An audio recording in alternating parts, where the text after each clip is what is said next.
नमस्कार, मैं अंजना और आप देख रहे हैं राजधानी न्यूज। आइए रुक करते हैं आज की बड़ी खबर पर।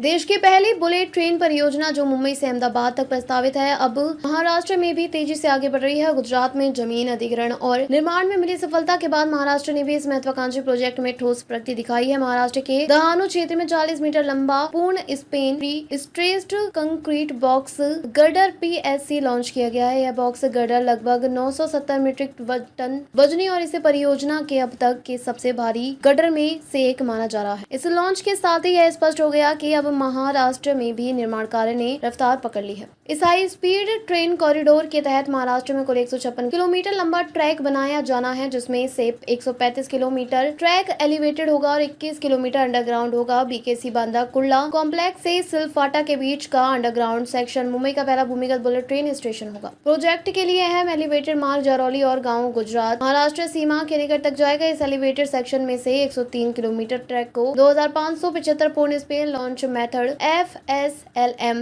गर्डर से बनाया जाएगा, जबकि 17 किलोमीटर सेक्शन सेगमेंटल गर्ड्स से तैयार किया जाएगा। इस समय महाराष्ट्र के विरार, बोईसर, ठाणे और BKC जैसे अहम स्टेशनों पर कार्य चल रहा है। विरार और बोईसर स्टेशनों पर स्लैब निर्माण पूरा हो चुका है, वहीं ठाणे स्टेशन पर फाउंडेशन का काम प्रगति पर है। इन स्टेशनों को आधुनिक तकनीकी और यात्री सुविधाओं के साथ तैयार किया जा रहा है। इसके अलावा उल्लास नदी और वेतरणा नदी पर पुल निर्माण कार्य भी चल रहा है। इन पुलों के लिए विशेष इंजीनियरिंग तकनीकों का उपयोग किया जा रहा है ताकि बुलेट ट्रेन का संचालन पूरी तरह सुरक्षित और निर्बाध हो। प्रोजेक्ट की तीव्रता को बनाए रखने के लिए सिलफाटा से जारौली तक 13 कास्टिंग यार्ड बनाने की योजना बनाई गई है। वर्तमान में इनमें से 5 यार्ड पूरी तरह सक्रिय हैं और गर्डर व अन्य स्ट्रक्चरल एलिमेंट्स का निर्माण कर रहे हैं। गुजरात में बुलेट ट्रेन कॉरिडोर की 352 किलोमीटर की कुल लंबाई में से 300 किलोमीटर के एलिवेटेड रूट से पहले ही बनकर तैयार हो चुका है। महाराष्ट्र के 50 किलोमीटर एलिवेटेड रूट पर पिलर खड़े किए जा रहे हैं। बुलेट ट्रेन परियोजना को राष्ट्रीय उच्च गति रेल निगम लिमिटेड NHSRCL संचालित कर रहा है। अधिकारियों के अनुसार पूर्ण स्पेन गर्डर के इस्तेमाल से निर्माण कार्य सेगमेंटल गर्डर की तुलना में 10 गुना अधिक तेज होता है, जिससे समय सीमा के भीतर परियोजना को पूरा करने में मदद मिलेगी। यदि सब कुछ योजना के अनुसार चला तो देश की पहली बुलेट ट्रेन के ट्रैक पर दौड़ने का सपना जल्द ही साकार हो सकता है।